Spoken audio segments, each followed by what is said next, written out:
Olá, pessoal, estamos de volta com mais um ClimaCast. ClimaCast que é a parceria entre a RTC e a Agrimet, onde nós trazemos quinzenalmente projeções e prognósticos climáticos para as principais regiões produtoras do Rio Grande do Sul.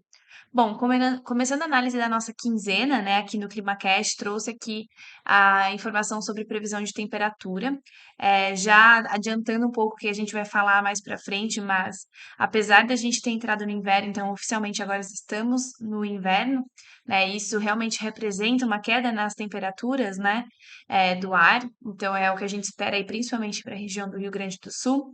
Por enquanto, segundo aqui os prognósticos de previsão do NOAA, a gente não tem nenhum indicativo de temperaturas baixas, né, mínimas, que indiquem aí uma ocorrência de geada. Óbvio que tudo pode acontecer, a gente pode ter uma ocorrência maior de massa de ar polar, de frente fria, né? Mas por enquanto os modelos do NOAA não estão pegando essas condições. Então a gente tem duas datas aqui que eu trouxe nos mapas, né? O mapa da esquerda do dia 30 do 6 de junho, que a gente tem uma queda na temperatura, então a gente vê que a temperatura fica aí entre 6 e 8 graus, não indicando geada por enquanto, e uma outra queda de temperatura mais significativa no dia 9 de julho, onde a gente vê valores menores, né? Então, chegando aí a 4 até 2 graus é possível, principalmente na região centro-sul, aqui na divisa com o Uruguai, tá? De qualquer forma, ainda não indica geada, né? Tem aí uma possibilidade de chegar a 2 graus, mas as regiões que a gente analisa, por enquanto, não tem nenhum indicativo de geada.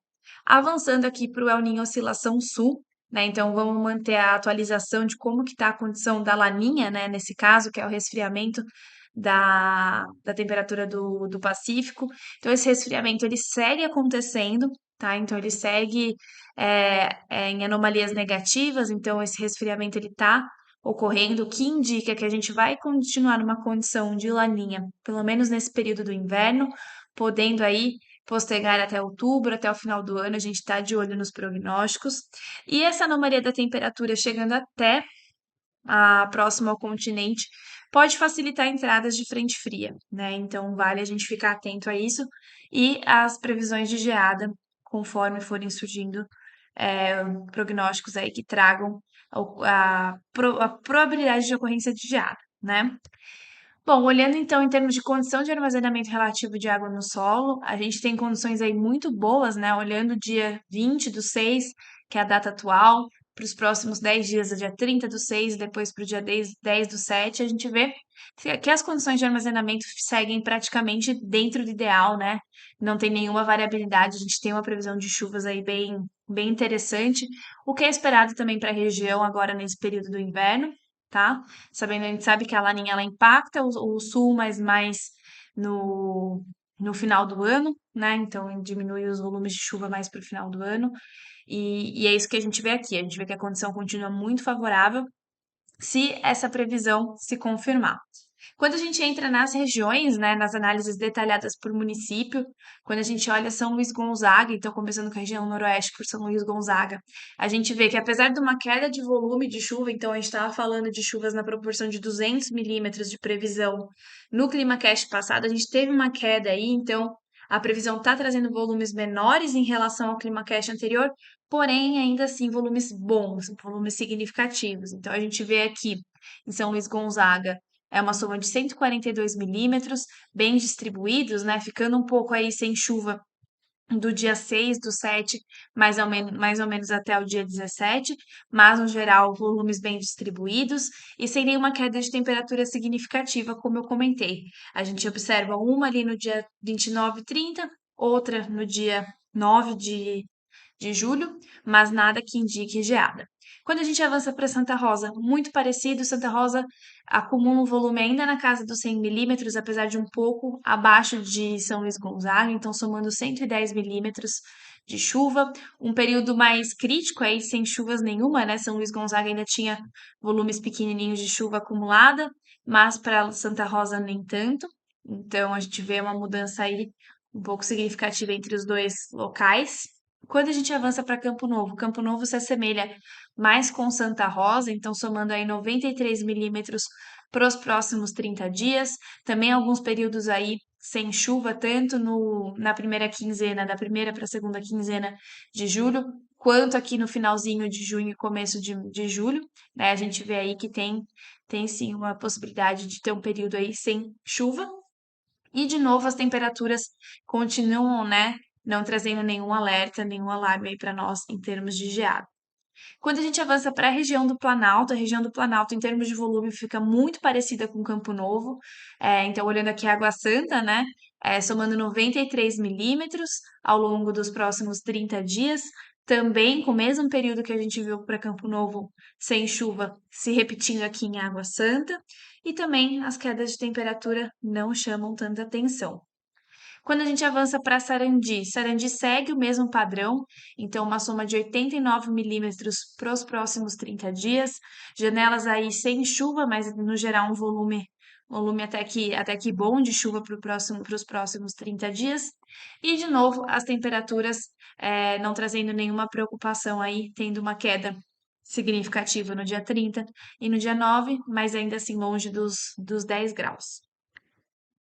Quando a gente avança para Não Me Toque volta a acumular, né, um volume maior de chuva nos próximos 30 dias, então somando 115 milímetros de chuva. A gente vê grande parte dessa concentração agora no final de junho, né, do dia 23 até o dia 29. E aí um período sem chuva, um volume maior, mais significativo no dia 6 do 7, e depois chuvas em menores volumes mais constante aí, com uma ou outra janela sem nenhuma precipitação prevista. Quando a gente chega aqui em Ibirubá, né, Ibirubá também segue o mesmo padrão, somando 131 milímetros, o volume aí mais significativo, voltando para casa dos 100 milímetros. Grande parte da chuva, de novo, se concentrando nesse finalzinho de junho e no dia 6 de julho, né, algumas janelas sem chuva e a temperatura atingindo 8 graus no dia 9 do 7, mas ainda assim longe de quedas de temperaturas significativas, como a gente viu aí em junho, né? A gente consegue ver, olhando um pouquinho para trás, 30 dias para trás, a gente vê queda de temperatura mais significativa, atingindo até valores negativos, como a gente pode observar. Quando a gente avança para a região noroeste centro, aqui olhando Panambi, a soma de 122 milímetros. De novo, essa concentração de chuva, principalmente agora no final de junho e no dia 6 de julho, e depois retomando um pouquinho de chuva mais significativa lá para a segunda quinzena de julho. Avançando para a Cruz Alta a gente tem um volume maior de chuvas previsto, então de 140 milímetros. Então, apesar de ter essa chuva no final de junho e no dia 6 do 7, a gente também vê um volume mais significativo na segunda quinzena de julho, o que aumenta essa soma, né, total. E, de novo, temperaturas aí não trazendo nenhuma preocupação em termos de risco de geada. Avançando para Tupaciretã traz um volume aí interessante, né, de 173 milímetros nos próximos 30 dias. Então, assim, uma boa distribuição de chuvas, né, até o período que tem menos chuvas ocorrendo, tem um volume ou outro, mesmo que pequeno, acontecendo.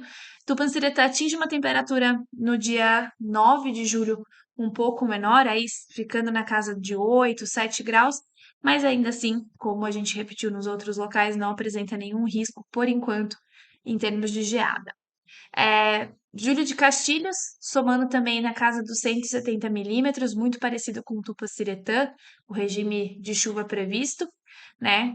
E acumulando bastante chuva ao longo dos próximos 30 dias. Quando a gente entra na região centro-sul, olhando São Cepé, a gente já vê uma mudança relativamente drástica aí no volume acumulado de chuva, então acumulando volumes maiores aqui em São Cepé na casa de 246 milímetros, então volumes extremamente significativos no final de junho, e de novo, né, volta a chover com mais intensidade aí a partir do dia 16, 17 de julho, e isso tende a continuar até o final da nossa previsão aqui, que está até o dia 21 de julho. Então a gente vê que o período aí do comecinho de julho, desculpa, a primeira quinzena tem volumes menores, mas a chuva que a gente viu no final de junho, se ela realmente acontecer, ela vai manter as condições de armazenamento de água no solo favorável para passar por esse período mais longo aí sem muitas chuvas. A temperatura, ela segue um pouco, uma queda um pouco mais drástica, né? Então, de novo, a queda no dia 30 a gente observa aqui. Também no dia 25 a gente enxerga uma queda de temperatura aqui para o centro-sul. A do dia 9 do 7 também, mas ainda assim, né? Não chegando a níveis críticos em termos de geada, aqui ficando na casa dos 6 graus, como a gente viu no mapa no começo do nosso vídeo. Quando a gente avança para Caçapava do Sul também acumula um volume bem significativo de chuva, então 259 milímetros para os próximos 30 dias, e seguindo o mesmo padrão, tanto em termos de quando ocorre esse acumulado de chuva, então final de junho e segunda quinzena de julho, quanto para as temperaturas que ainda não atingem condições críticas, apesar de temperaturas mais baixas em relação às outras regiões que a gente analisa. Quando a gente entra em Bagé, Bagé traz um volume menor de chuva acumulado previsto, então de 188 milímetros, ainda um volume significativo, e uma distribuição de chuvas um pouco mais uniforme, né? Com uma chuva maior prevista aqui para o dia 29 de junho, e as outras chuvas ficando bem concentradas ao longo do mês. E de novo, as temperaturas, apesar de uma queda um pouco mais drástica, nenhuma representa risco de geada por enquanto. E para finalizar nas regiões, a gente tem Arroio Grande. Então, Arroio Grande traz o menor volume previsto da região Centro-Sul, então 135 milímetros, concentrados principalmente aí no final de junho, né? O maior volume de novo no dia 29, na casa dos 50, 40, desculpa, 30, 35 milímetros, e depois se distribuindo aí ao longo do mês de julho, comecinho do mês de julho, e concentrando o maior volume na segunda quinzena. De novo, as temperaturas não apresentam nenhum risco de geada por enquanto, apesar da queda de temperatura aí no dia 27, principalmente, e no dia 9 do 7. Bom, então agora que a gente olhou as previsões, né, os prognósticos, tanto em termos de laninha, de temperatura e de chuva, a gente faz aquela atualização da previsão de safra do trigo, como a gente comentou no último ClimaCast. Então, aqui trazendo sempre 3 cenários possíveis de clima. Então, um cenário muito desfavorável, que é o verde mais clarinho, um cenário médio e um cenário muito favorável, que é o verde mais escuro. E aqui, diferente da semana retrasada, eu trouxe aqui uma comparação com 2021. Então, assim, a gente vê que continua valores muito parecidos, né, em relação ao que a gente trouxe semana passada. A gente continua vendo que com um atraso, né? Então, esse último gráfico aqui de baixo, com o atraso da data de plantio para o dia 15 do 6, a tendência é ter valores maiores, né? Se a gente olhar aqui o valor médio de um cenário médio de clima, a gente vê que vai de 48 para 50, de 49 para 54, de 48 para 53 e de 45 para 50, né? Em termos, ganho aí de 2 a 5 sacas por hectare quando a gente avança aí do plantio do dia 15 do 5 para o dia 15 do 6. Quando a gente compara entre dia 15 do 5 e 30 do 5, tem pouca diferença, mas uma coisa que a gente vê em comum para todas essas datas de plantio e praticamente para todas as regiões, com exceção do Centro-Sul, é que quando a gente olha essa barrinha aqui cinza, que é o que representa os modelos trazem de produtividade de 2021, é que a gente tem grandes chances, tá? Então, a probabilidade muito alta para o Noroeste, para o Planalto e para o Noroeste Centro, da gente ter produtividades acima do que foi o ano passado. Então, ter ganhos de produtividade. Fica uma exceção apenas para o Centro-Sul, que para a data de plantio do dia 30 do 5 ainda corre risco de ter uma quebra pequena, né, não tão significativa, mas de ter uma quebra de safra, caso o clima daqui para frente seja excepcional, seja muito favorável, né, ou ficar até igual o ano passado aqui, quando a gente olha a data do dia 15 do 6. Então, não houve muitas mudanças nos cenários do trigo. A gente vai continuar atualizando essas informações a cada 15 dias para a gente ir vendo como que o clima está se comportando e como que esses limiares estão variando, tá bom? E qualquer dúvida quanto aos modelos, eu estou aqui à disposição para esclarecer, é só deixar nos comentários e a gente vai avançando com as análises. Bom, então para fazer um resumo, né, geral de tudo que a gente falou aqui nesse ClimaCast, o que que a gente observa? Então, que a laninha volta a ganhar força nesse inverno, então ela pode perdurar, né? E essa alta intensidade ela pode perdurar até outubro. Altos volumes de chuva, como a gente viu, oscilando um pouco, né, entre 90 milímetros até 253 para o centro-sul, mas é o que é esperado para essa época do ano, de novo, com destaque para a região centro-sul. Isso dá, né, condições de armazenamento de água no solo muito favoráveis, então elas estão ótimas para crescimento da cultura, e isso favorece a cultura do trigo que está em campo, tá? As menores temperaturas previstas de novo, tá? Para o dia 30 do 6, 9 do 7, mas por enquanto, segundo o NOAA, sem nenhum indício de geada. E o que a gente falou aqui agora no final, né? Que o plantio tardio do trigo continua apresentando as melhores condições climáticas e os maiores valores de produtividade, e a tendência, segundo o modelo, é que a gente tenha aí uma safra melhor do que foi a safra de 2021 para a cultura do trigo. Bom, pessoal, é isso para essa quinzena. Agradeço a atenção de vocês e até a próxima.